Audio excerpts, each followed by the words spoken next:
શિનોર તાલુકાના સતીશણા ગામે ભાતીજી મહારાજના મંદિરથી પરમારવાસ જવાના માર્ગ પર છેલ્લા 2 વર્ષથી ગટરનું ગંદુ પાણી ભરાતા સ્થાનિક લોકોને ભારે હાલાકીનો સામનો કરવો પડી રહ્યો છે। અનેક રજૂઆતો છતાં સમસ્યાનો ઉકેલ ન આવતા ગ્રામ પંચાયતના સભ્ય અશોકભાઈ મકવાણાએ તંત્ર સામે આક્ષેપો કરી તાત્કાલિક કાર્યવાહી નહીં થાય તો ઉગ્ર આંદોલનની ચીમકી ઉચ્ચારી છે।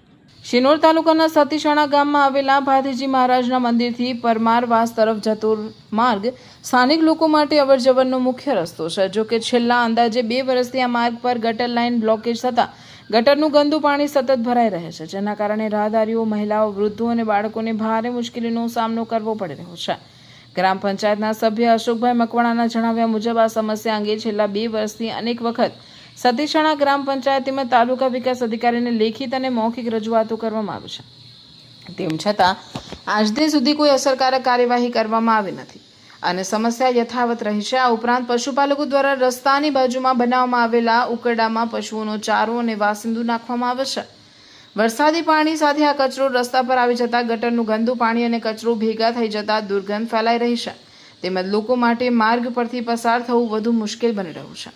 અશોકભાઈ મકવાણાએ વધુમાં આક્ષેપ કર્યો છે કે આ વિસ્તારમાં સુરક્ષા દિવાલની મંજૂરી મળ્યા બાદ પણ કોઈ અસરકારક કામગીરી રદ કરાવી દેવામાં આવી હોવાનું જાણવા મળે છે, જેના કારણે રસ્તો પણ સાંકડો બની ગયો છે અને સ્થાનિકોની મુશ્કેલીમાં વધારો થયો છે।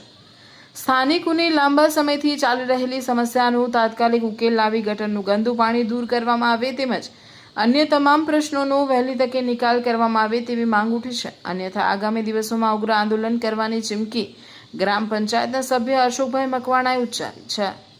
અશોકભાઈ મકવાણા, સતીશણા ગ્રામ પંચાયત પરમારવાસમાં આવવાના રસ્તામાં છેલ્લા કેટલા સમયથી પાણીની સમસ્યા છે। રોડ પર જ આવે છે પાણી। પંચાયતને કીધું કે વાટો કરવાનો છે તો બી એ કરતા નથી। બાજુમાં રબારી લોકોનું ઘર આવેલું છે, એ લોકો છાણવા તું જે નાખતા હોય તે ચોમાસાના અભાવે વરસાદ પડે છે એટલે નીચે બધું ધસડીને આવે છે। ઉપર એ લોકોનું મકાન ટેકરા પર છે। દિવાલ આપણે મંજૂર કરાવડાવેલી હતી પણ ખબર નહીં કોણે કેન્સલ કરાવડાવી। ત્યાર પછી કેટલી વખત ઠરાવો કરીને આપેલા, ટીડીઓ સાહેબને બી જાણ કરેલી છે, છતાં પણ આનો કોઈ નિકાલ આવતો નથી। હું કહું છું કે તાત્કાલિક ધોરણે આનો નિકાલ આવવો જોઈએ, નહીં તો આગળ ઉગ્ર આંદોલન કરવામાં આવશે।